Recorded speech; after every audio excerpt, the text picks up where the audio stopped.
Hello there, and we are live. See ya, ladies and gentlemen. You're welcome to see ya, a serious one. Yeah, this is my flagship show. Yeah, guys. Yeah, this is the Real Talk Premiership show. Yeah, and today, guys. Yeah, today I have one of one of these top hitters. Yeah, in all these channels that I normally like, and this guy Josh. Yeah, is one hard hitter, a straight shooter. Yeah, an Arsenal fan. He loves to do things by the book most of the time, and he's back to this show. See, this show has graced legendary, podcasters around the space. MCFC Daps has been here. Big Steve has been here. Mine too. I've been, taken here to see. I have the honor of welcoming this big brother down here to this show. No other person from the TrueGooner channel on YouTube, Arsenal fan, Josh, man. See, he gets a po. You're welcome to the show, Josh. Josh, how you doing, man? How you Mate, I'm doing? blessed. Firstly, I want to say big up to your channel, man. I've been watching you for quite a while now, and yeah, this Mm, collab's been long overdue, man. So it's good that we're finally here, and yeah, yeah, honestly, really appreciate the kind words, man. I just I do my YouTube channel. I've been doing it for about 3 years now.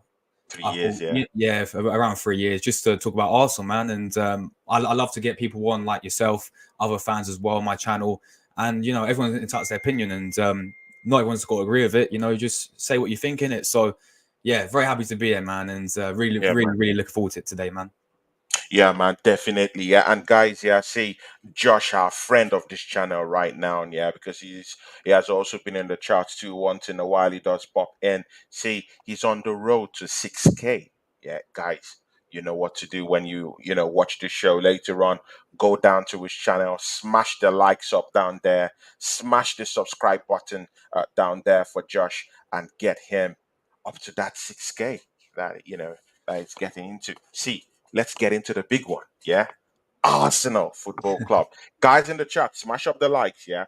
Throw your questions in for Josh too, man, because we're going to make this sit as hot as possible for him. See, Josh, take us through what happened in that game against Manchester City.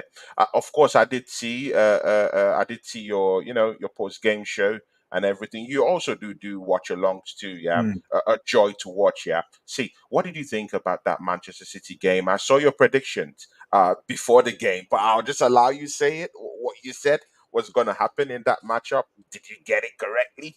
Well, you're going to answer it right now. What do you feel about that matchup, Arsenal versus Manchester City? And also remember, put into context that we've not beaten Manchester City for Mm. about 8 seasons straight. Yeah, Yeah. it has been beatings, maimings. Yeah, both at the Etihad and in our own stadium. So this matchup was a very, very important matchup. Mind you, we did lose at Learns. It made it even more imperative that we had to get this win at the Emirates against one of our biggest rivals for the trophy, at least since last season. Yeah, Manchester City.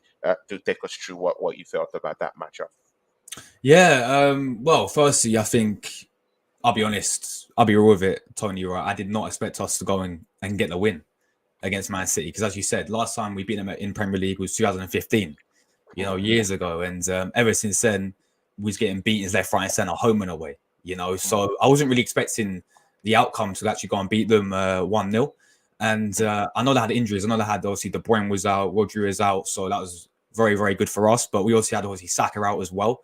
Um, mm. but yeah, I did not expect it. I think before the game, I went with a 2-2 draw.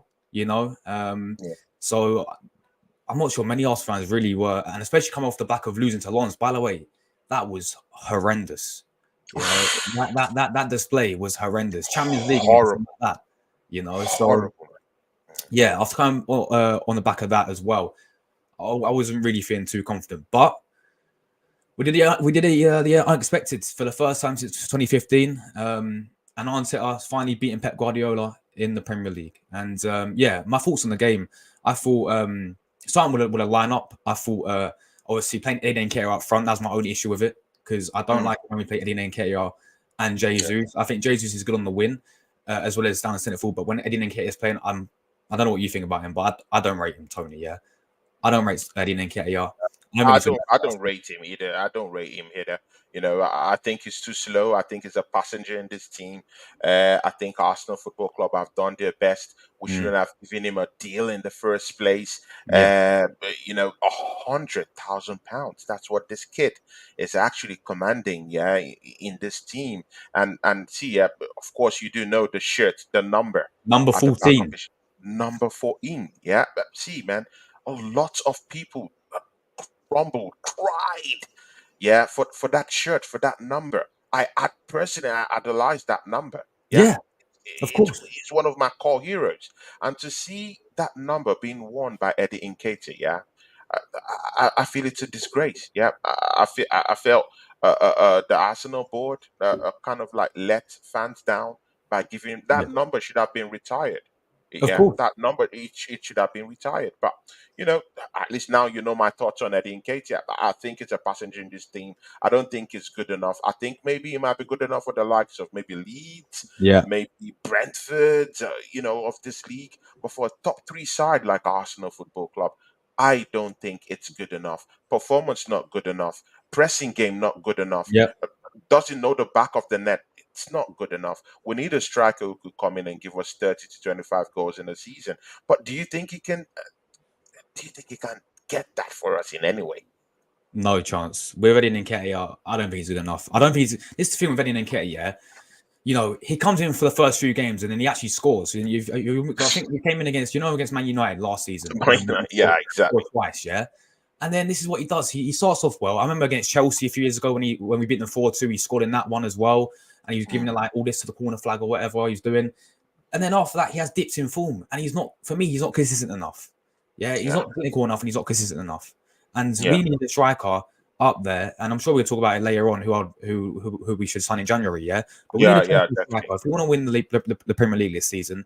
We need a goal scorer, like how Man Yeah, City got Erling Haaland. Yeah, we need someone like that in our team. And Erling yeah, Nketiah is simply not the answer. As you said, I agree with you. I think him at a club. I remember when Crystal Palace offered us 35 million and for we Erling didn't take Nketiah, it. And we and we didn't didn't take it. take it. Oof. It hurt. It hurt, man. It hurt. It hurt because if a club like Crystal Palace is saying, "Hey, give us Eddie Nketiah for that price," I'll take it, man. I'll take it. So for Arsenal not taking it again, yeah. Do you think Mikel Arteta has faith in Eddie Nketiah? Do you think he has shown more faith in that player?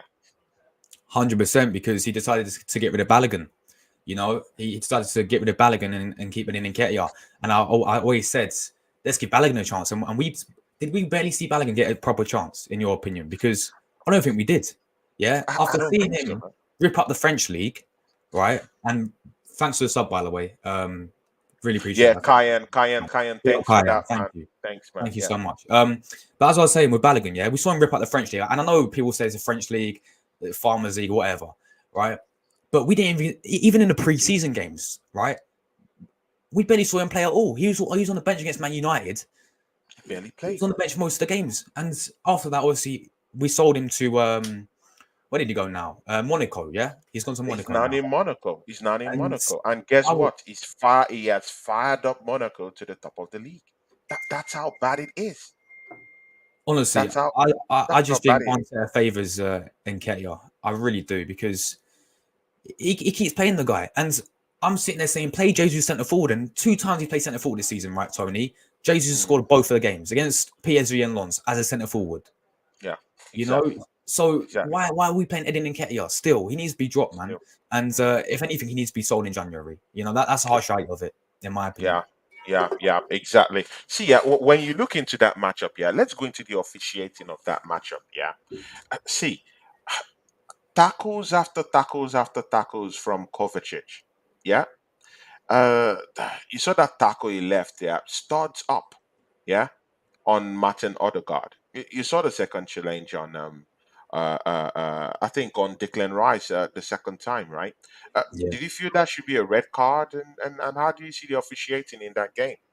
Yeah, 100%. I think Kovacic should not have stayed on the pitch. Now, the first one is very dangerous, the first one, in my opinion, the tackle. But Fair enough, you want to give a yellow card for that or a red card, whatever. But the second one, this is what got me the most, was that second challenge. How's he got away with that?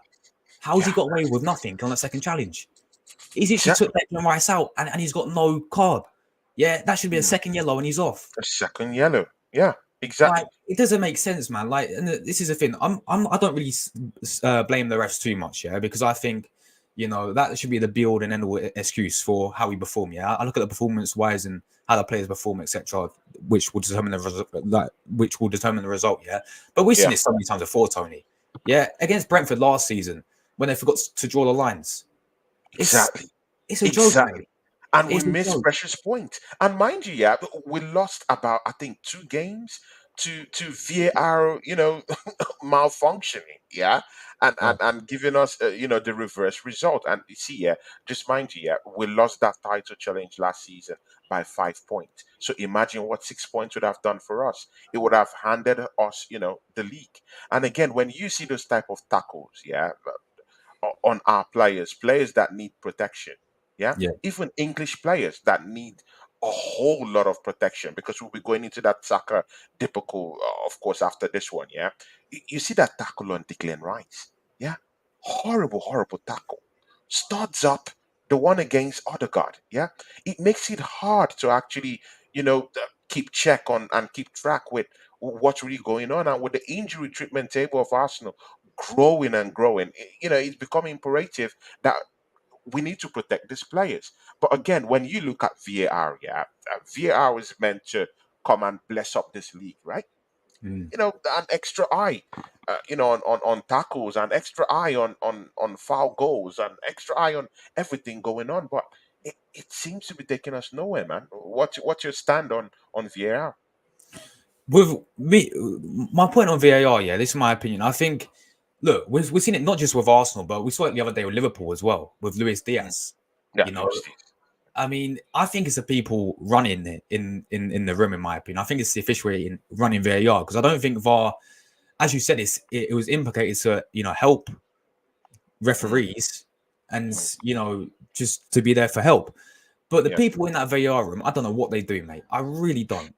Because how can you forget to draw? And I know I keep going back to it. How can you forget to draw the line against Brentford? Yeah, and Mm. then how can you forget to draw the lines when Luis Diaz was onside? On Yeah, side it doesn't make sense. It's the people doesn't running make sense. because Mm, I don't really see this too much in other leagues. Yeah, forget about the Premier yeah, League, but I watch a lot of Serie A because I'm half Italian, right? And yeah. I barely see any VAR controversy in Serie A because it's actually run by actual decent officiating. But Mm. this officiating in England is a shambles, It's a in my opinion. shambles, man. I agree with you. It's a shambles. It's a shambles. See, let's get into more serious topics. Yeah, see, Bukayo Saka. Yeah, Yeah. this topic might be a little bit divisive in a way, but see, we have to call a spade, man. Being overused in this team, yeah. But see, 87 games consecutively, yeah, Premier League games, yeah. See, Josh, this guy's been overused. Yeah, Mm. he has been ran to the ground. It's just like a machine. You keep on oiling the machine, putting engine oil all over its body. Yeah, keep milking it, getting everything you need to get from this machine until one day, the knots and the screws start losing it, and this is where we are at with Bukayo Saka for the first time in 87 consecutive games. Yeah, Bukayo Saka put on the not it wasn't even on the bench actually. It wasn't even in substitution bench in the No. last matchup. Yeah, it was down and out. Do you Yeah. think Mikel Arteta is really protecting this player? Where where should the blame be going to? Because even after this injury, yeah, Bukayo Saka turned up for the England team. Actually, he went down there, went for a scan, went for a test, and Yeah. the team doctors had to send him back to Arsenal Coney and told him, "You're injured." Where does the problem lie? Is it with Bukayo Saka saying, "I'm okay to play, I want to play"? Or do you think Mikel Arteta should have done more of managing this player? More of like, hey, Bukayo Saka, I know you're our most important player. I want you to Mm. sit down, take take a deep rest. or do you think Bukayo Saka is just too important for us not to field him? My opinion on Saka, right? I look at it and I think it's partly with the manager, yeah. Because I'll give you the prime example. When we played against Bournemouth, right, Hmm. and it was I think it was 2-0 up, yeah. And Yeah, I'll tell you something. Our fans were telling, and me included, let's get Saka off now, yeah. Because I think we had a Champions League on Tuesday, yeah. on the Tuesday, yeah, On the definitely. Tuesday. So he's like, all right, we're 2-0 up. The game's pretty much over and done and dusted. Let's take Saka off and let's save him and make sure he's fully fit against Lons. What does Arteta do? He keeps on playing him, and then look what happened. Saka got injured, against Bournemouth.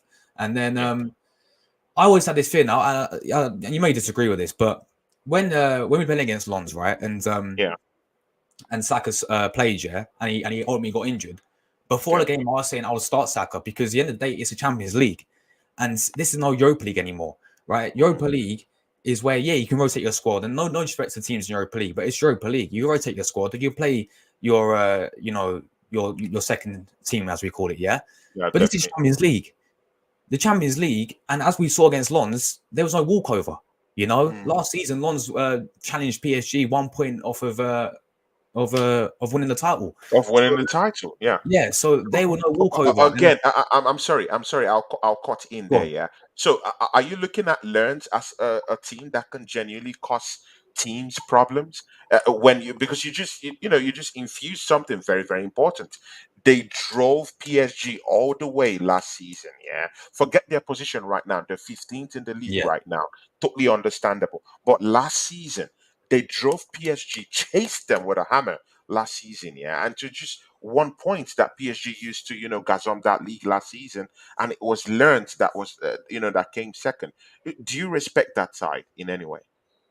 yeah, 100%, 100%. But this is the thing. Before the game, most of our fans were taking them lightly because of Mm, where they were at the moment. As you said, they're yeah, 15th. I think they're like 2 points of relegation as well. They've had a horrendous start. yeah, But we was sitting there, oh, it'll be fine. And I said play Saka because it's a Champions League, right? And it's it's a Champions League. That is all we need to know. Play your best players, play your best team in the yeah, Champions League. yeah. So and ultimately he did go and get injured. Um, so yeah, I said fair play. Maybe we could have gone with Reece Nelson, whoever it is. But what I see with Saka, yeah, is he's 100% getting overplayed, and this is just not this season, but last season. This is the thing. Every time he gets overplayed, he has this common theme of when it gets towards the end of the season, he drops his form as well. Because I believe, Mm. he's getting run out. Yeah, yeah. Towards the end of last season, Yeah, it dropped. There was a yeah, dip in form, and it was horrible to watch because he's one of our most important player. In fact, he's the star boy. He's actually the general of that team. I really do think that without Bukayo Saka, our attacks looks drab. There's no movement up front, and no, we do need that person who would penetrate. And of course, Bukayo Saka is that person who would penetrate. If you're looking for a goal, he's that guy. I think he scored 5 goals this season, 5 assists this season or so. He is the guy to run to when you need a goal. But again, yeah, see, when you look at that Manchester City matchup, yeah, Josh, we beat the champions of England. Yeah, we treble beat winners as well. treble winners. Yeah, Yeah, we beat the three-peat champions, the FA Cup champions.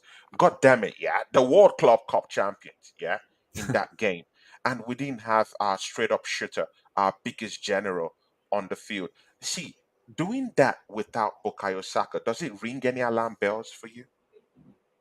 yeah. I think without Saka, um, of course, it was always going to be different because we played Jesus on the win, Yeah, and I mean, I don't know about you, but as I said, I keep saying play Jesus down the middle. I would have gone with someone like Reece Nelson against Man City on the win, and put Jesus down ah, the middle.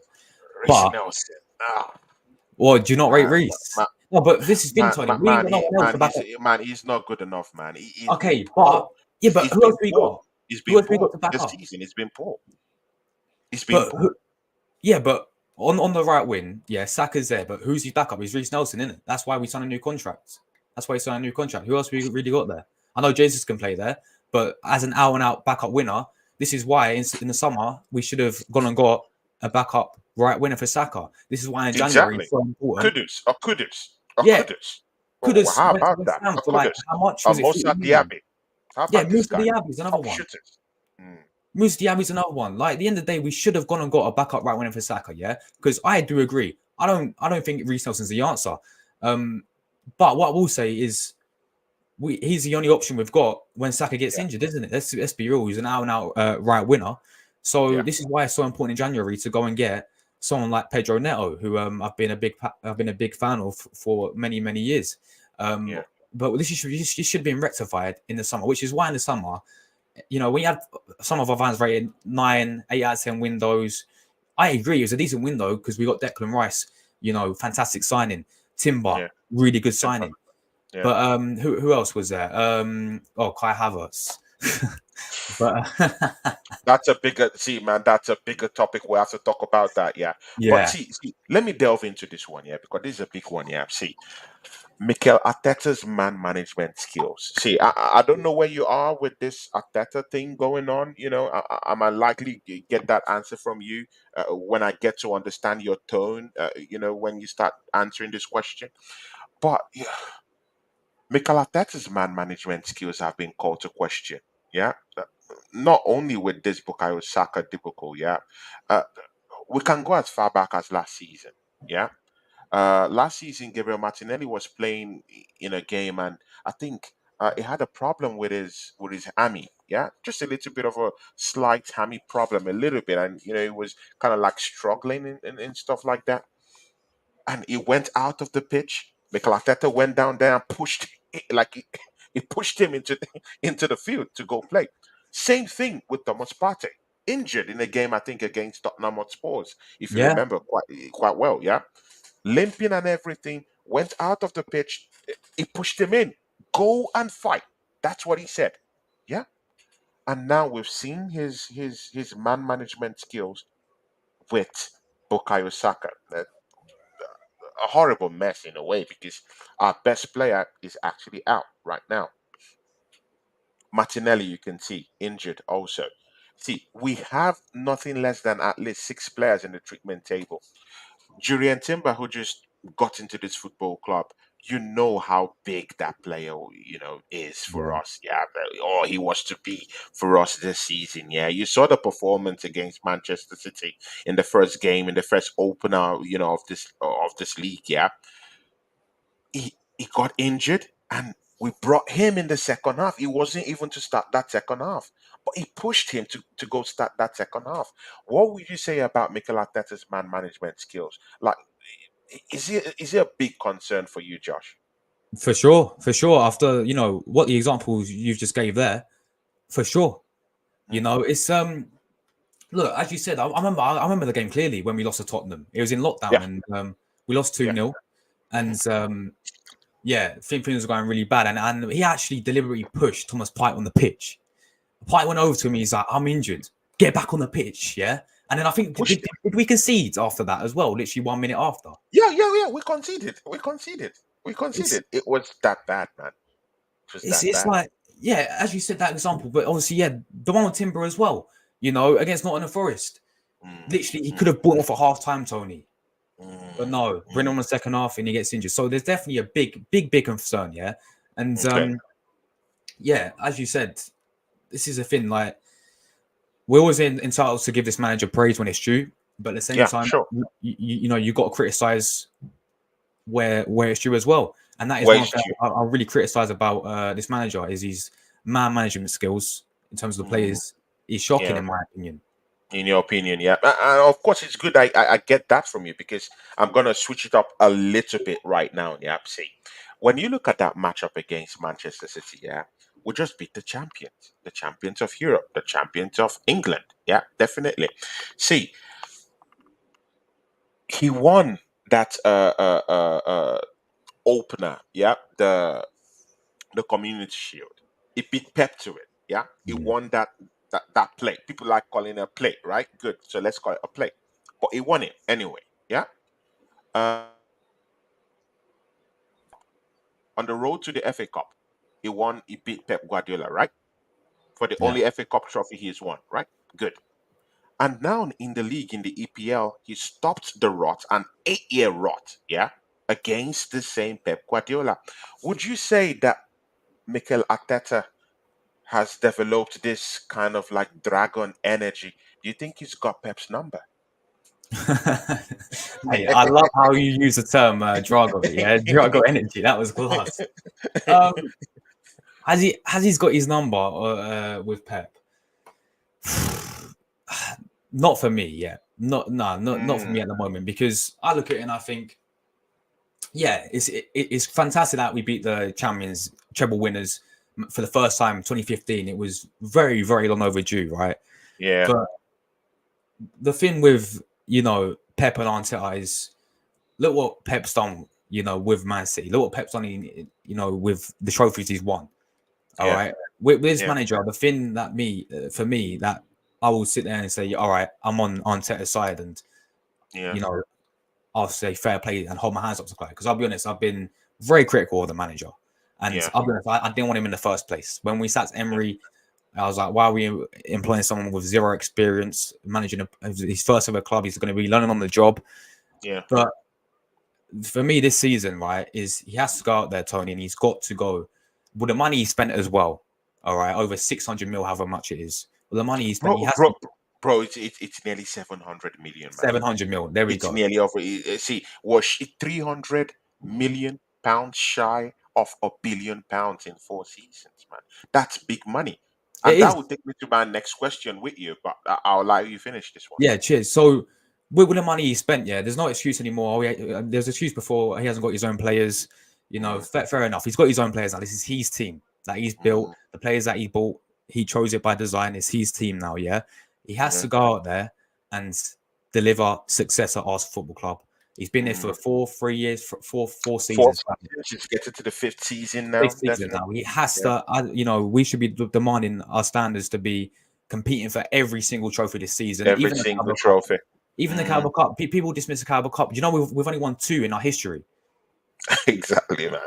I, I don't. I want to win the Carabao Cup, Tony. Come on, we go to Wembley and we get the Carabao Cup. We've won two in our history. Exactly, Obviously, man. so and then obviously win Champions League. I don't want to be in the Champions League to fill the numbers up. Let's go far in it. I'm not saying we can win the whole thing, but let's go at least get out of the group stages, compete, and go far in the Champions League. And as the Premier League, minimal standard should be to compete for it once again. Yeah, Good. Now, see, simple as that. this takes me to the next question. Yeah. See, 700 million. See, let's talk. Let's talk, man. Let's reason together, man. 700 million pounds spent by this manager.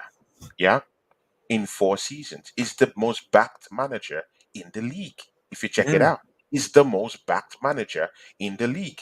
Let's not pretend like other revolutions are not coming up in this league. Yeah, look at the Eddie Howe revolution going down there in Newcastle. In 2 seasons, this guy has completely transformed that Newcastle team from relegation battlers 2 seasons ago into European warlords. Yeah, beating and smashing up PSG, who are actually favourites to even win the Champions League if they did not actually beat them in the last matchup. Yeah, the favourites to win the Champions League in a way. Maybe after you count Real Madrid in that equation, maybe Barcelona in the equation. But you Yeah. see, yeah, this guy just messed up PSG, totally destroyed them in that game. And mind you, he went to the San Siro and got a point, a precious point in a supposedly group of death. Yeah. Now Mm. that's Newcastle in just 2 seasons. Good.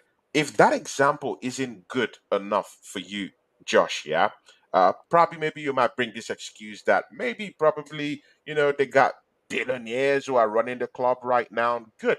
I give that to you. I'll just show you up to the next one. A very clear example. Look at Ange Postecoglou. Yeah. In less than 2 months, Josh, he's gotten Tottenham Hotspurs. See, I don't like what I'm about to say because I think Spurs are shit. They've not won trophies. I genuinely don't like them. I've been in about London. I don't like Tottenham Hotspurs. Nothing about Tottenham Hotspurs tickles my fantasy at all. I believe they're classless. But this is the bigger thing, yeah. You can't deny it, yeah, that No. in less than 2 months, yeah, Tottenham Hotspurs and Ange Postecoglou looks like a marriage made in heaven. This guy's got these guys playing champagne football. They're top of the league. They haven't lost a game. Joint with Arsenal, top of the league, yeah, in less than two months, and he hasn't even spent even hundred more than 150 million or so. He hasn't even entered the 100 million mark in this league. Yeah. What do you think, my brother, man? Where would you call it a line? What must Mikel Arteta win this season? Also, put everything I've told you in context. Right. Before I answer that, I'll give you another example as well. It's with our ex-manager, yeah, Mr. Good Evening, Emery, yeah, Oh, Unai Emery, with good Aston evening. Villa. Like they was in a relegate. Well, there was a near enough relegation when Emery took charge. Steven Gerrard left Villa in a mess, right? Oof, Emery oof. got them that season to Conference League football. Now, now, Skooket, just skooket. now look at Emery this season, man. I know he got Mm, battered by Newcastle in the first game of the season, yeah. But you saw him against De Zerbi. Everyone's saying De Zerbi, the next Man City manager. Yeah, Emery pulled his pants down, and 6-1 and all that. Emery is, I think, it's their fifth in the Prem now, and he took Villa from a relegation battle with mm, players that are ban average. He's yeah, now got his own signings like Musa Diaby, who we said at the start we should have got him on the win. He's been exactly. superb for them. You And know, he's firing on all cylinders. He scored in their last game. yeah, and He's a players like killer. He's a killer. A genuine killer. 100%, and players like Pau Torres, who we got from Villarreal, who's come in straight away for them and is looked solid for them. Yeah. Ollie Watkins is now signed a new contract. You know, Emery, And, and even Ole Watkins scored a hat trick the other day. yeah, If you exactly. remember, You know, scoring like goals. Emery, we can all have this debate about he wasn't good enough at Arsenal, didn't work Yeah, out for him, whatever. But Aston Villa, he's transformed them to a relegation fighting team into now a European, powerhouse, you could say, because they're going to win the Conference League with Emery. It's what he yeah, does. He wins it. He wins Europa League. It's that should be. They should rename it after Emery. yeah, They should call it Europa Emery League. Because yeah. he wins it all the time. So All the time. yeah, and obviously to answer your second question as well was about would you say where does the line? Yeah, the line. Yeah, Like, what trophies are you looking at that's acceptable enough for the amount of money and the amount of backing that Mikel Arteta has received from this football club? Because you can't extricate that from the whole conversation. This manager has spent huge amount of money. He has been backed in the transfer window. He has been backed by Stan Kroenke. Uh, he has been given a choice to go get, and couple his own team. He did spend 65 million pounds going to Chelsea Football Club and go get us a Kai Havertz. It's all on him. He's been given the license to spend. What is the most acceptable performance this season from you? okay, yeah. So of course we'll put context on it as well because say for example we finish 1 point behind Man City, yeah, we Yeah. get I don't know semi-finals, quarter-finals, we get deep in the Champions League. Say we Okay. get to the final of the FA Cup, and to say we lose Carabao Cup on penalties in the final, yeah, something Mm. like that, and we win nothing like that, but we come really close, and we know that we competed all for every single trophy, and we're not Yeah. throwing trophies away like we did last season. Then I sit there, Yeah. fair enough, give him another season, yeah. But if it's like, oh, we finished third, or like we finished top, and you know we don't compete in the other trophies, and I'm talking about competing, I'm talking about getting deep in the Champions League, yeah, Yeah. minimal quarterfinals. And you know what? Have you seen the Champions League? I mean, some of the teams in there. You made a good example of Newcastle and PSG. Yeah. Newcastle battered PSG. They're not that good. Exactly. PSG. You know, Exactly. Real Madrid are Real Madrid. Fair enough. Yeah, you can never Fair write enough. them off. Yeah. Barcelona, they're looking all right under Xavi, but he's got a tendency in the Champions League recently. I mean, you saw 2 seasons ago, he's finished in the group stage back to back. Exactly. Back I, to I, back. I think we could do them in my opinion. Also, Exactly. you've Even got Bayern Munich. Bayern Munich Bayern is Munich as very well. poor. But they're poor. Look at a poor Manchester United team going to the Allianz Arena and getting up to 3 goals scored, put at the back of the net of Bayern Munich. There's a downturn in European football. Even AC Milan couldn't even beat up Newcastle when they came to the San Siro on home soil. So Mm. European football is actually in trouble right now, and of course that's why these English teams are doing quite well. Maybe bar Arsenal for now, but again, man, Newcastle did the job, and it's clear to see. Yeah, this is like what I don't want is what happened last season, Tony, where we had this excuse saying that we got bigger fish to fry because we focused on the Premier League. We put all our eggs in one basket in the Premier League. And what happened was Mm, Carabao Cup, we got knocked out by Brighton in the third round. FA Cup, we got knocked out by Man City in the fourth round. And then mm, Europa League, we got knocked out by Sporting Lisbon in the last 16. And then we put all our eggs in one basket. Everyone's saying we're going to win the Premier League. We was 8 points clear and we capitulated and then ended up the season winning nothing. I do nothing. not Yeah, want, if that happens this season, Tony, I'm sorry. He needs to go. He he needs needs to to go. go, right. He needs to go. Get someone in who can do the job. I get you. Then what can we win this season that will be very acceptable to you, and what can keep Mikel Arteta in his job for you this season? What can he win Yeah. that will keep him on Okay. in that job? Because if he wins the Carabao Cup and gets us to maybe like fourth, there'll still be questions. There'll still be doubts. Yeah, Yes. if he wins Yeah. the Carabao Cup, gets us top four, and doesn't win any major trophies, people would say, okay, maybe he can't just cut it. So, what cuts it for you this season? For me, he has to go all the way and win the Premier League this season Oh, because guys, or okay. And as I said before at the start, if you finish 1 point at Man City, fair enough. You can sit there and say fair play. They're the better team, whatever. But how can you go from last season, Tony? Right, when we was 8 points clear, yeah, when it was in our hands effectively, right? When we had teams against Southampton, if we would have beat Southampton, if we would yeah, never have dropped the 2-0 lead against yeah. West Ham, if Mm. we would have not got battered 3-0 by Brighton, if we would have not lost to Nottingham Forest, And that horrible draw against Southampton. Oh my God. yeah, the one right at the start in October, weren't it? When it was a 1-1 away from home. Yeah, away from home. If we would have done that, we would have won the league, and Would have won the league. we Yeah, were 8 points clear. And mm. honestly, it still affects me, Yeah. man. Like It we affects you, were man. there, Tony, man. We were 8 points clear. Telling I you, thought we was brother. gonna do it, man. I was so confident. I literally said if we were going to win the league, yeah, because if he would have won it, we would have Premier Run. I always said I hold my hands up and I would get like I'll literally get a custom made Arteta shirt. I'll get all pictures in my room saying fair play, yeah. But we didn't, and it was a shame. Mm, But this season we have to minimal, as I said, compete Man City once again, challenge Man City again, and yeah, win a trophy. Like I said, I want to win the Carabao Cup, Tony. We've only won two on a history, and exactly. Man City are already out of the Carabao Cup. Newcastle knocked them out, Exactly. so we've got a very good chance of winning that. That's a big one. You see, you've just opened a big can of worms right now. Yeah, just with that word you said. Gunnar Forever is down here with us. Big ups to you. Big up, CFCOG is down here. Big ups to Tom Red. Big ups to you. big Remember to up to subscribe home, big to up, the man. channel. Gunnar Forever says Arsenal priority must be winning the Premier League. I do agree with Gunnar Forever. But see, yeah, look at this one. Yeah, just look at this spin. We just beat the three-peat champions. Yeah, World Club champions, England champions, FA Cup anything you want to call it.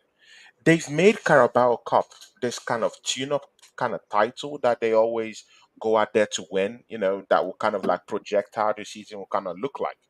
Yeah, Pep uses that title for a prop up. Yeah, and they've won it numerous times. Now, yeah, they've exited that competition. Yeah, and Arsenal just beat them. Yeah, both in the Community Shield and in the Premiership. Hmm. Do you see a scenario where Arsenal have beaten the most dangerous team? Yeah, that should win that competition. Is there an excuse if we go down there and lose to any other team? Do you think we can go all the way in that Carabao Cup right now? hundred Is percent, there? Yeah, hundred okay. percent. I think we got to like. I know the Carabao Cup. You see teams that they play like sort of like they rotate their squad. They play different players on that stuff. Yeah, Yeah, yeah, but this is what I'm saying. Everyone was banning on that. We got apparently good squad depth. So all right, so yeah, let's see it then. Let's see him go and win the Carabao Cup then. All right, mm, because now the big boys Man City are out there. yeah. The only teams I really fear in the Carabao Cup is probably Newcastle. Newcastle. Yeah, that's exactly the one that comes straight to mind. Yeah, Liverpool maybe. Say we've maybe. got to go Anfields. It'll be Yeah, tough. yeah, But other than that, I think we can really fancy our chances, mate. I really yeah. do. Yeah, And exactly. that And goes same and with the FA Cup as Liverpool well. is not even looking too good this season. They just had a major surgery. See, we'll be talking about that later on anyway. But see, let's move into into more bigger issues. Yeah, see, Thomas Partey. You can see his reintroduction into the game, man. See how big is Thomas Partey going to get this season? But put it in context also. We have £105 million signed. Declan Yeah, Rice, my brother, man. See, I don't want to call it in this way that I don't want to pitch Rice and Thomas Partey as this like for like replacement because I really do think that these guys can actually play together in the same team, right? yeah, What do you think is the dynamics in how Mikel Arteta should be able to merge these players together, play them as as a midfield trio together with a Martin Odegaard sitting at the top of that diamond, ready to piss off lots of defenses mm, keep giving us those incisive passes here and there because we'll be having Thomas Partey who might be sitting back, protecting our back four, and we might also have a Declan Rice who it's in his wheelhouse to go box to box. If you want him to be that guy to protect your back four, he can do that. If you want him to be interchangeable with Thomas Partey, it's in his wheelhouse to do that. But what's the best formation for you? Do you think Declan Rice sits back now that we have Thomas Partey? Do you think he no, sits back? Do you think it's the best position to sit back? Do you think he's more strong? Because you could see the recoveries he had against Manchester City.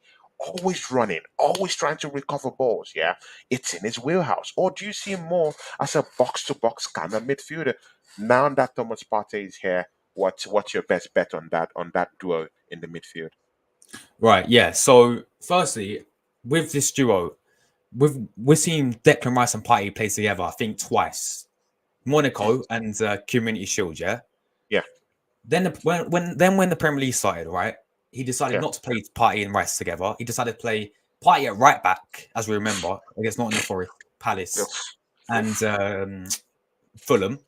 And he decided, and I always thought the reason why he did that was to force Kai Havertz in. You know, it's Arteta's boy. You know, 65 million. He wants it to show off, and he wants it to pay off, and want it to look good because it's, if it looks good, then everyone talk about Havertz. We get the Bayer Leverkusen Havertz and how he's Yeah, came from Chelsea and he's transformed him into a declining player into like to a deadly player, lethal yeah, player. deadly player, all this stuff. Yeah, but the point is, from now on, we need to go with Declan Rice, Partey, and Odegaard as a three in the midfield. That should be our main midfield, and that's what we all thought would happen Mm, when we signed Declan Rice. It's like, yes, Declan Rice, perfect player to go alongside Thomas Partey. Now that yeah, Xhaka left, Declan Rice is a perfect player to go alongside Thomas Partey. So why is he playing Kai Havertz where Partey is meant to play next to yeah, Declan Rice? That doesn't make sense to me. Kai Havertz, we'll get onto him, I'm sure, later, but yeah. Later, yeah, clearly is not suited to play in a deep midfield role. And Kai Havertz playing there makes us miss Granit Xhaka. I can't believe I'll ever say exactly. that, Yeah, yeah. because Thomas Partey and Declan Rice have to be next to each But other. again, who protects the back four for you? Who would you pick right now in terms of because we need to know who's who in this team. Yeah. Now that Thomas Partey is back, who sits back and protect that back four? Who progresses with the ball? Because you do know that Thomas Partey, it's also in his wheelhouse to move the ball forward, protect the back four. Mm, Also, he can. If you want him to just sit down there and do a mop up show in the middle of the park, he can do it. yeah. Also in his wheelhouse to progress the ball. He has a very right foot also. The- and again, Declan Rice with what you saw again in Manchester City, you could see the breaking up of the tackles here and there. You could see what he can do. He can protect the back four too. Who protects our back four in that CDM area In for you? uh, Is forward for us. in my opinion, this is what I would like to see. I would like to see Partey protect the back four, and I Mm. would like to see Declan Rice as a more what's the term? Box to box, Box yeah. to box. That's it, yeah, box to box. I would like to see Declan Rice as more box to box. Partey, I think, will be perfect protecting the back four in my Protecting the back opinion. four. Yeah, yeah, yeah. Okay, fair enough. I do like that because see, yeah, you can't underestimate, yeah, the movement of Thomas Partey. It makes it seamlessly easy for Arsenal to move forward. The way he protects the back four, the way he runs around the pitch, he just brings you can see the composure. Even when he just came into that matchup against Man City, you can see the composure. He was the one doing, a little bit of this mop up kind of job, yeah, and sent that pass down to Tomiyasu. Yeah, of course, you can see what happened after Tomiyasu got that ball. It was straight into the person that's the topic of our next discussion, Kai Havertz, man. See, what do you make of this guy? You see, man, when you come to this show, it's a plot. That's how I run this show. Something leads to another thing. See, this is the big one, yeah. £65 million spent on this guy, my brother. £65 million. Just let that sit down, let that Wow. marinate, yeah. Let that just marinate, yeah. Yeah. And again, we went to Chelsea Football Club to go hack this guy off from Chelsea Football Club and begged them and gave them £65 million. See, put these things in context.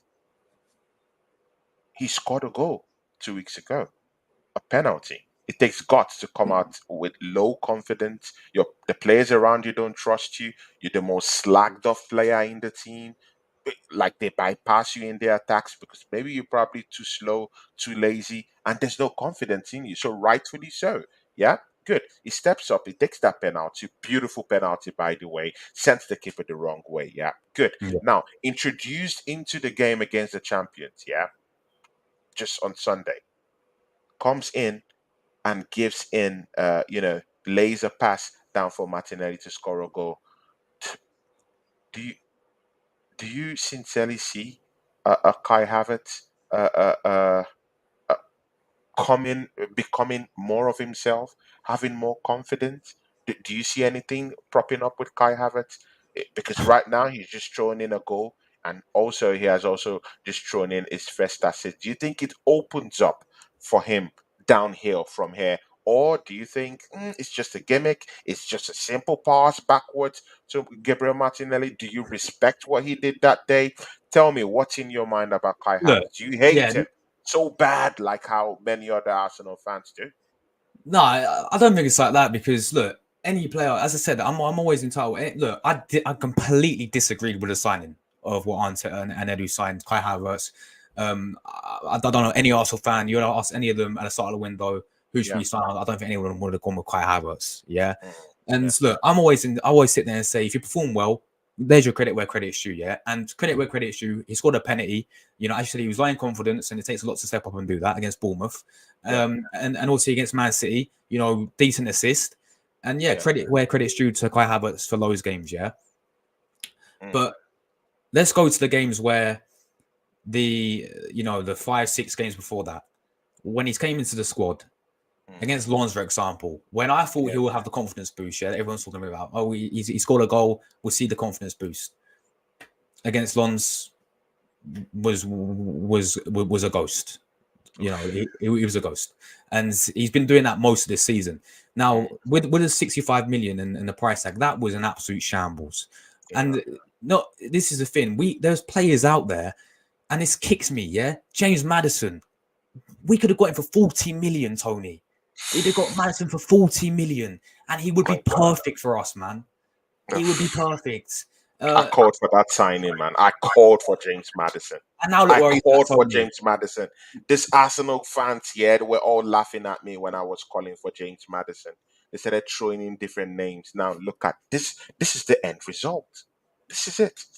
But and now he's at Tottenham, absolutely balling it out for them, and playing on the Postcoglou, as you said before. The top of the Yeah. league, and they're playing some amazing football. Hate to say it, but you got to be real with it, and it's true. They're playing some good football on the Postcoglou, and he's a big reason for that.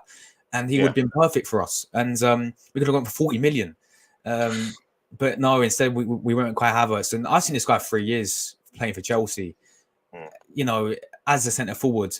Like this is where I can finally have a bit of lenience. Yeah, maybe we're yeah. not playing him in his right position, Tony, because as I Mm, said before, him as a deep midfielder, I don't like it. I don't think he's not suited. In the 2 games where I've seen him was a Community Shield in the centre forward, and he played pretty decent in that He game. played. He played pretty decent. Yeah.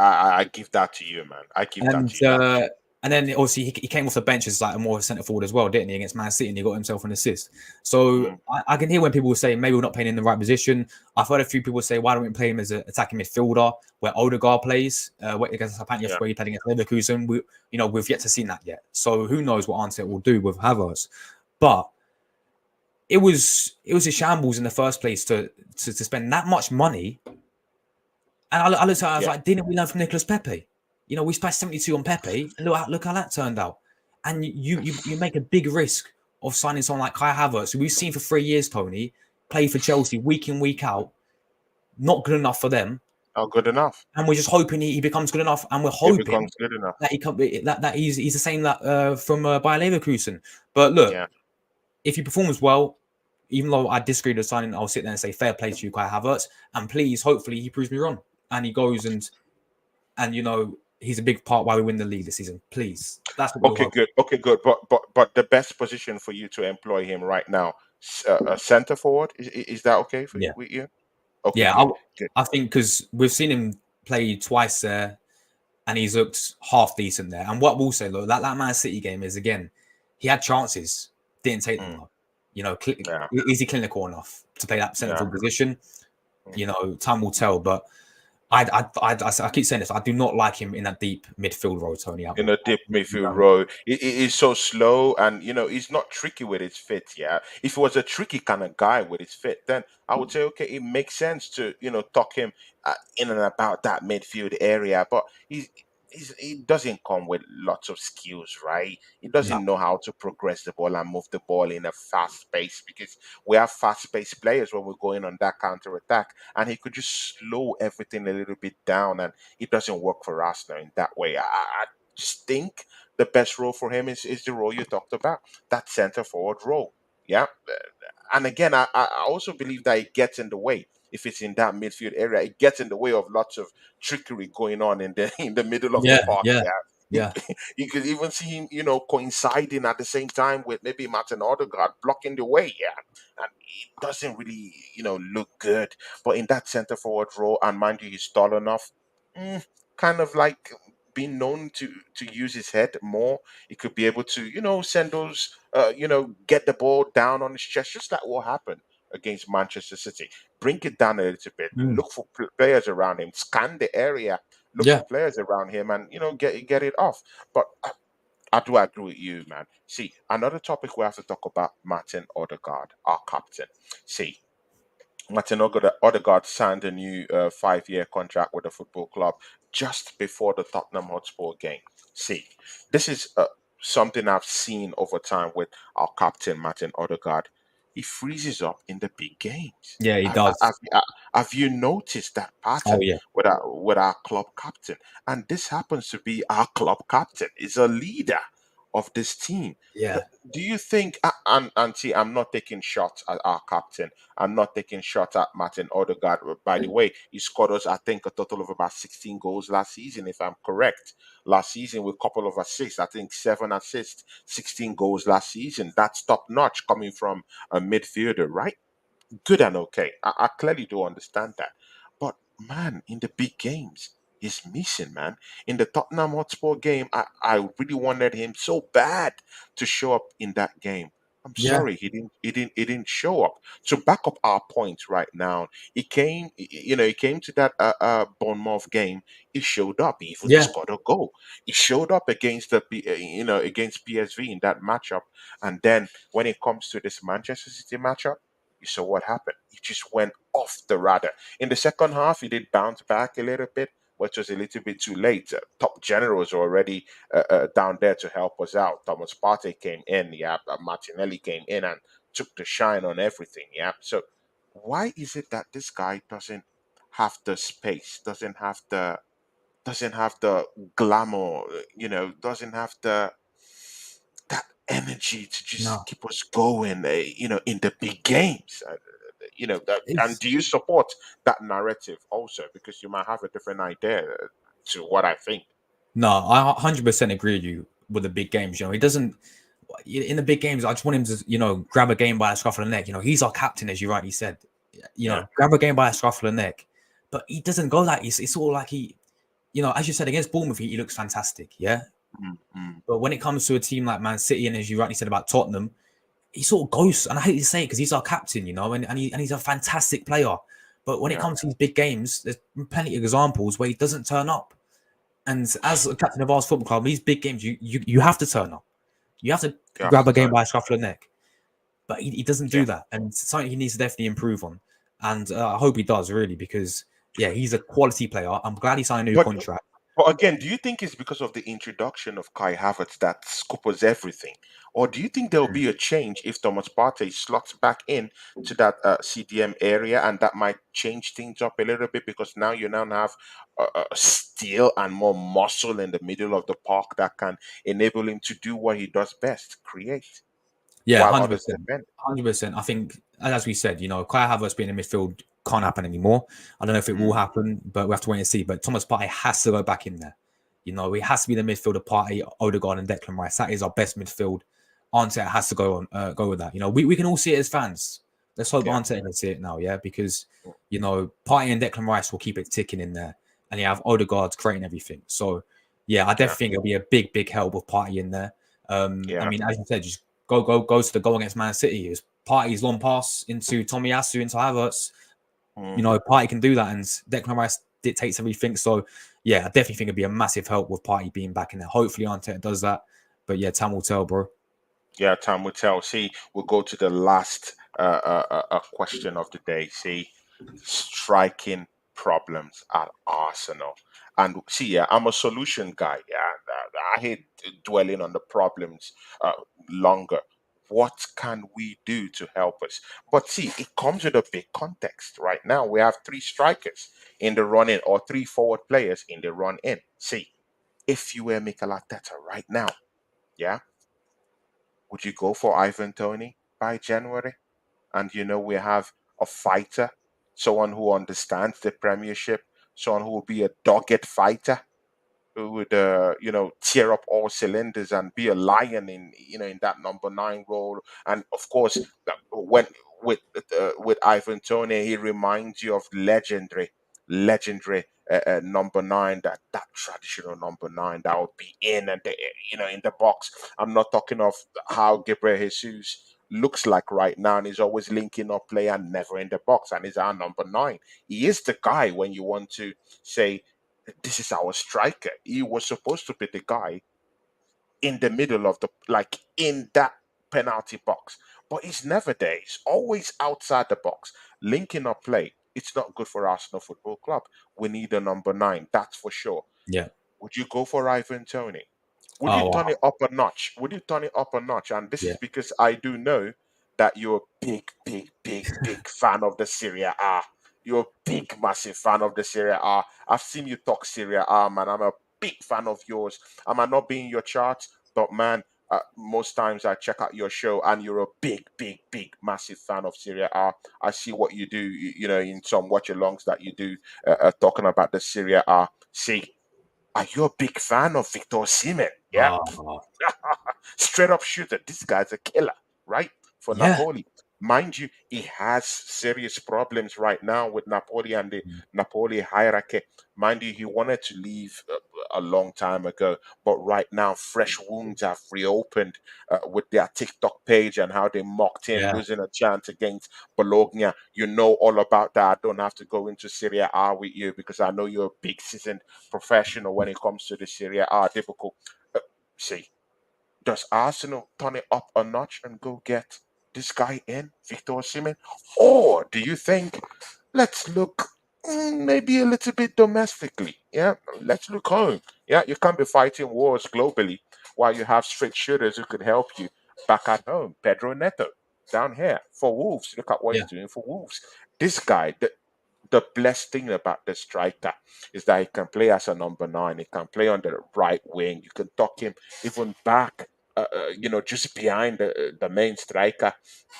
Can even play even from the left. That's what he gives you, and that kind of player could also be in the wheelhouse of what Mikel Arteta likes: versatility, playing in multi dimensions and all that good stuff. Yeah, who's the hitman for you, Josh? I've always said this, man, and he's been my first choice. Well, firstly, let's just get out there. We definitely 100% need a new striker, in my opinion. Mm. As much as I rate Jesus, I think Jesus is quality. Is he an out and out striker to get us, 20 plus goals, clinical enough? I don't see it like that, in my opinion. I think he's quality. Everything he does off the ball, apart from got goal scoring, the way he links up play, It's very, very skillful on the ball. But when it comes to goal scoring, I don't see him as a. I think he's only ever scored 15 goals in his career. So Oof, yeah, no, yeah, my that's the number highest. one, yeah, that's his size. And my number one choice has always been Ivan Toney, man. Always been Ivan Toney. I think this guy is a bad man, yeah, because Mm, last season, and I know people talk about all the gambling, and then we could talk about that, and we talk about my other striker, yeah, that we could sign instead of him. But Ivan yeah, Toney for me last season, but bear in mind he's playing for Brentford. No disrespect to Brentford, I mm, think Thomas Frank's a great manager. They've got some, they I respect Brentford, yeah, but playing for Brentford, he scored 20 something goals last season. That's 20 goals last season, yeah, yeah, and he is a clinical striker. And what I love about him so much is his hold up play is top notch. I remember when we played against him at the Emirates, and yeah, we had Saliba and we had Gabriel who was sort of struggling against him, yeah. because. And I remember the game against when Brentford played Man City, and the big reason why Brentford beat Man City twice, by the way, last season, did a double over Mm, them, was because of yeah, Ivan Toney and how good his link-up play was. And he's just flicking balls over to Bueno, and they end up beating Man exactly, City. And exactly. and also he's a target man as well. Mm. How many headers do we realistically score? We got some great crosses. We got some great crosses of the ball. Yeah, Trossard can And cross the no, ball. and no one is there. No No one is one's there there. to score. Trossard is a great crosser. Even Ben White can cross the ball. Yeah. I mean, when we had Tierney, he was fantastic at crossing. We have Saka crosses it, with so many good crosses, and no one's there, as you said. Mm. Tony will be there though if we do sign him. I think he'd be perfect for that. And for me, I said this before. Like now, Kane's left the Premier League. He's the second best striker in the Premier League. Ivan Tony is. Yeah. That's a big statement, Ivan man. number one, Tony number two. People could talk about Isaac. I think Tony's better in my opinion. But yeah, Wow. number two, second best striker in the Premier League would be Tony, and then of course, yes, Victor Osimhen. Oh Um, my God. I don't I know if know you heard you the have day. a lot Yeah, to say about him because I don't know if I you heard know today. you Yeah, you love about Serie A. Yeah. I don't know if you heard today, but Gabriel Jesus and Napoli. There've been some talk about that. There's been some talk about There's been that some talk about swap that. deal, So you know. But I think it's Napoli that's bringing up that news. Yeah, that like they're looking for a replacement for Victor Osimhen in case he decides to jump ship. Man, Yeah, what do you I think? think he is Tony. I mean, after that TikTok, I mean, I would want to leave as well, and I don't know what he's thinking because he did so much for them last season. The big part why they Yeah, won the man. squad depot, yeah, because of Mm, Victor Osimhen up front getting all their goals. So the way how they disrespect him like that is insane. So yeah, mm. people, yeah, I thought it was people think it was funny and all that stuff, but imagine your Osimhen, he's going to want to leave Napoli. Um, especially how they've been poor recently as well, and they got rid of Spalletti, who's gone to the national team now as well. But yeah, so Yeah. Osimhen would definitely want to leave, and the thing with Osimhen, I reckon they're going to want around over 100 mil for for him, Tony. I Mm. really think they're going to want that much for the player because And that's why a swap deal might come in handy. yeah, we could do that. We could do a swap deal for Jesus and Osimhen, but then Oh what my about Edin Nketiah? We still got God. Nketiah at the club. Wait. Are you willing to see that happen? A Jesus for a Victor Osimhen. Will you take that risk? Guys in the charts, will you take that risk? A swap deal for Victor Osimhen and Gabriel Jesus. It's a tough one, man. It's a tough one because Jesus can play on the wing as well, can't he? Whereas you got Mhm. Edin Nketiah who's just there as a striker. I mean, why can't we give them Edin Nketiah? I'm sure they wouldn't mind, and we can have Washington. Let's do a swap deal for that. Ja- Man, you wicked, man. You are. You think Napoli? Oh my God, no, no, no, no. Oh man, only dreaming, man. That'd be the Yeah, dream, man. but nah.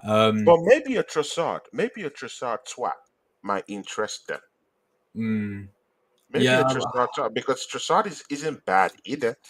He can play as a striker. He can play yeah. as a right winger. He can play as a left winger. You can tuck him in behind the striker. He can play all those areas for them. So if at least that's someone we can do without, right? Yeah, I mean, for me, I don't see I don't see us doing a swap deal. That's the issue, Tony. I really don't see us doing a swap deal. I reckon it'll be the money. Are we going to be willing? I know we did it in some old Declan Rice. Are we going to willing to Should spend we? over 100 Can mil? we do another £100 million signing again? Is it possible? Oh, It's man, gonna be hard, man. But it will again, be if tough. but again, if you're paying £65 million for Kai Havertz, bro. Yeah. You should be putting your money where your mouth is. You should be doing the bigger deals, yeah, for players that could. Well, or again, should we just keep it simple? Get Ivan Tony or Pedro Neto. How about Pedro Neto? Does that sound, Oh, mate, he's quality as well, man. The Mm, thing with Pedro Neto is injury concerns. That's the only thing with that worries me because he's been out last season with a hefty injury. But mate, he can play left wing, false nine, and also right wing as well. So he can be a backup for Saka if we really needed to. But he's yeah, one thing about backup. He shouldn't be classed that because he's quality. I watched this guy against Man City and even against Man United. Yeah, this guy's on smoke, and I think he's got 5, 6 assists already this season. mm, So yeah, he'd be class for me. But I personally see him more as a right winner, than a false nine. Although he yeah, can play and there, of I see course him more as nine. a right winner. But yeah, another striker though. I want to ask you about this because there's last season us in Yeah, Chelsea we linked with Dusan Vlahovic, yeah, from Juventus, yeah, and obviously he rejected us when we Arteta's first season. What do you yeah. think about him, Tony? Do you rate him? Do you think it'd be a good signing for us? Man, I do like Valvik, man. I do like him. And again, he looks like all those kind of, he looks like your traditional number nine striker, yeah. Like the strikers of old, yeah. Your Van Persies, your Dwight Yoke, yeah. Your Andy Coles, yeah. These guys, yeah. Legendary guys, yeah. That can be a fox in the box for you, yeah. But again, can he fit into this Arteta system? Because of the demands, Mikel Arteta demands his number nine striker to do. Look at what happened to Gabriel Jesus. He has to do lots of work off the ball, off the number nine setting, Yeah, than a striker, and he's nowhere near the 18-yard box. He's out there doing the link up play, trying to tee up all our attacking assets together, and it's not even in the 18-yard box to get in on those loose balls. So that's the bigger problem. So is Vlahovic that kind of a guy that can work with that situation? And again, mind you, this coach we're talking about, yeah, Mikel Arteta, is a very, very stubborn man. He's not, sure is. he's not, man. See, man, you don't get this type of coach. Like, he's a stubborn guy. Yeah, he's really about that life. Yeah, and again, I see Vlahovic as a guy that might have a little bit of a temperament in a way.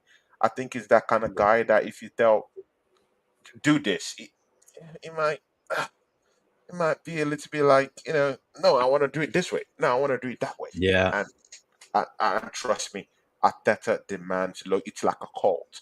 It demands loyalty. yeah, If your loyalty is not 100, I'm sorry. The assembled knows more about this. I'm sorry, you're in his bad books already. You might not even play again. Just look at what he's done to players like Pepe.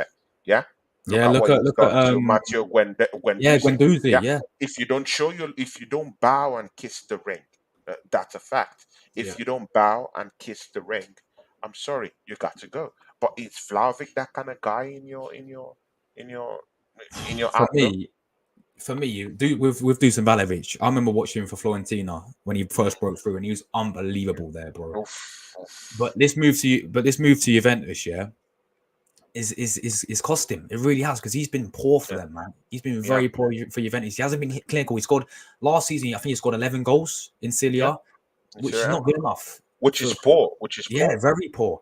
So I look at and even in the World Cup, I remember for Serbia. I know Serbia as a whole they had a poor World Cup, but he did nothing in that World Cup, man. So Yeah, exactly. Dusan, and plus he rejected us. So do you really think Arteta will go back in with someone who originally rejected us? I Probably not. don't know, man. I So don't think so. Ateta doesn't take things like that lightly, man. yeah, Yeah, yeah, he's a shrewd manager. I don't think so. I see him moving towards that Pedro Neto area because he might believe that even Ivan Tony, I don't even really think he really likes Ivan Tony, to be very sincere with you. I think he might look at Ivan Tony as a player that might come with a bit of a caveat, like this yeah. kind of tough guy mentality and stuff like that. Arteta doesn't demand No, he those type of doesn't. Yeah, players. He yeah, wants players that he will say, "Hey, do this. You go and fight. You go to a war for him. Yeah, not for your own wars, but for his own wars." That's how I look at him, and it might affect us in the grand scheme of things. But who can we get? Pedro Neto is the one that fits that billing for me because he has this nice Fair guy enough. attitude, and it's that kind of guy you could tell do this. Yes, sir. Kill for me. I'll kill for you. That kind of a thing. Yeah. Ivan Tony might not be that kind of a guy, even if No, he's you make a tracking for Arsenal right now. yeah, yeah. I think you make a great point with that. And I used to say this thing with Arteta. He doesn't deal players with attitude problems. Yeah, because we've seen so many examples of it. As you said, Nicolas Pepe, bit of an attitude, completely frozen out of the squad.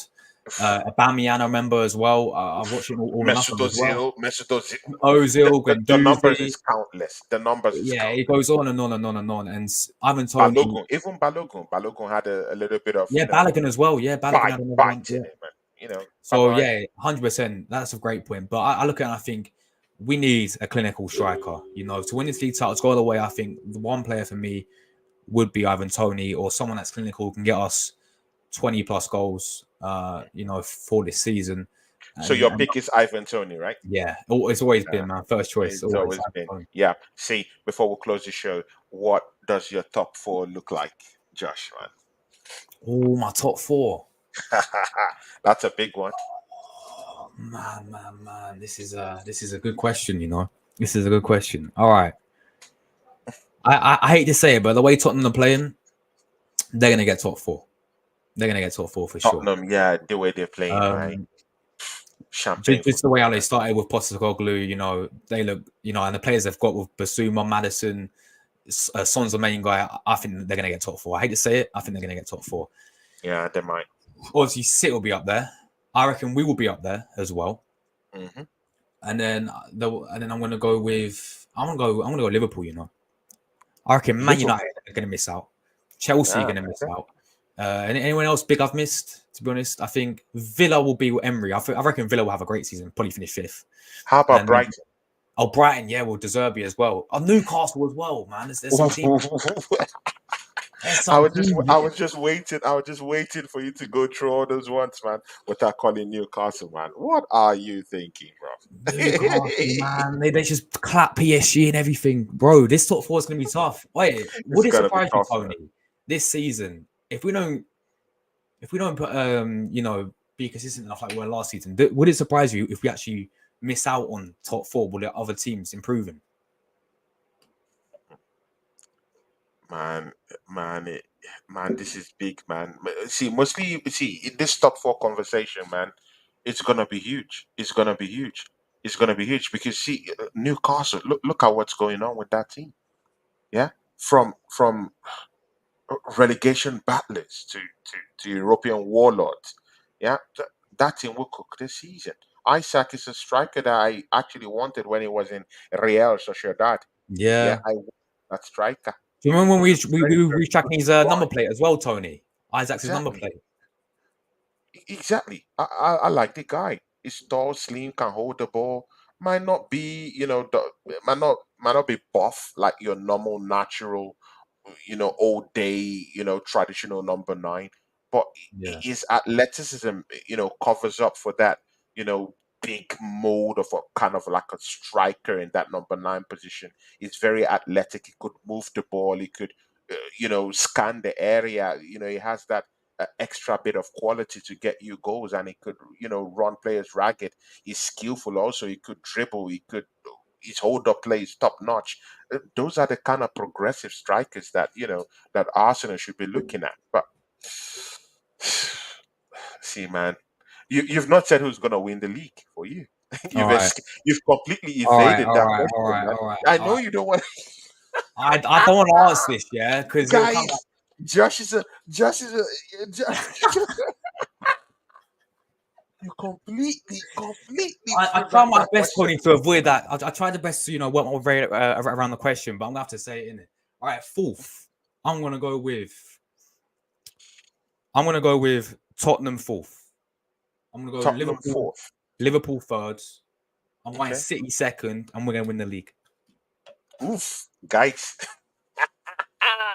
Talking about a gooner that puts his money where his mouth is. This is a gooner. The gooner. You know what? I wouldn't say mine yet until I come to your show, so I'll escape from that question.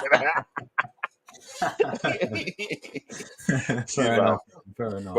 But again, see, but again, you have to come to the to the reality that you've Mm. just left out Newcastle out of your Newcastle, top yeah, man. four. You have to come to that reality, Josh, man. Yeah, but do you not you've think left Champions you've League? left them You not out of think the top Champions League four. with Newcastle could like affect them a little bit? Hmm. See, Josh, talk to these fans. Yeah, tell them what you got coming up. Tell them which channel you're from. Because other people will be watching the show later on, and just endear yourself to this fan base. And man, this is the first show. I enjoyed it. I believe Yeah, you enjoyed it too. See, man, the partnership will definitely continue, man. yeah, It will definitely continue. yeah. Do you know what, Tony? Right, probably this been one of the best shows I've ever been on. Yeah, I'm not over Oh, exaggerating when I say this, but honestly, fantastic guy, man. You're a fantastic guy, fantastic channel. Please keep going with this. Yeah, you're doing an no, thanks, amazing man. job. Keep going with this channel. Keep it consistent because yeah, this been one of the best. The way how Yeah, you ask questions as well is fantastic. So yeah. Here to yeah. there. Thanks for subbing to Josh. Thanks, thanks, Cheers. thanks, Thank you thanks. so That's much, what I man. want to see. Cheers, That's what I bro. want to see. Big Thank you ups, so man. much. Thanks. But yeah, thanks so much, man, for having me on. I've really enjoyed tonight. You guys, you can find me, TrueGooner, do daily content, trying to do daily content, Arsenal news, Arsenal match reactions, plenty of collabs coming up as well. Tony, you're going to come on my channel as well, hopefully, my friends. Always Yeah, sure. welcome. And yeah, that's going to be lit. So yeah, I do everything to do with Arsenal pretty much. Match previews, match reactions, player ratings, transfer news when the window opens. Literally everything to do with Arsenal. Come over to my channel. I appreciate all the support as always, and yeah, absolute pleasure to be here, man. And thank you so Yeah, much for having me on. Big up the chat as well, and yeah. cheers, man. Been Yeah, great. cheers. Cheers. Yeah, here today. Thanks for coming to the show. And here today, thanks for subscribing to my brother Josh, because right now he's my brother, man. I've always liked his shows. And Cheers, man. deep in my mind, I was like, man, I need this guy here, man. I need this guy here. And guys, look at what he's come down here on home turf, to give to you guys. Hopefully, I might be on the show, and I pray he'll be a little bit light on me. When I get to show Oregon Gunner is down here. It says, po, po, po. Oregon Gunner, please make sure you subscribe to my guy, yeah. True Gunner, Josh. Go to his channel and please, Josh, please, could you please post your channel on the charts, please, so that people who want Yes. to, subscribe to your channel can go there. The Assembled, please subscribe to our big brother and friend of this channel, to Josh, True Gunner channel. You see, he's on his way to 6K. Yeah, this guy's a top shooter. Yeah, top shooter, man. Top guy. Yeah. So go down there and support him. Big up to you, Oregon Gunner. That's my brother, Oregon Gunner. Look at exactly. Lucas says exactly to Oregon Gunner says, nice one, Josh. We'll be in touch. Big up, my Yeah, that's bro. what I Big want to up. hear, man. That's what I want to hear. That is what I want to hear. And of course, Anthony Herbert says, big up, Tony and Ateta. Big up, See, Anthony, man. Anthony Herbert, we have to get Josh to Gunners from all corners. How about that? Yeah, how about that? Big up to you, Anthony Herbert. Yeah. Jordan Heyman, who, of course, who's your friend on your channel too, and also my Yeah, big friend up, too. Jordan, He man. says, Big up. "Don't forget me, Tony." Yeah, I won't forget you, Jordan Heyman, man.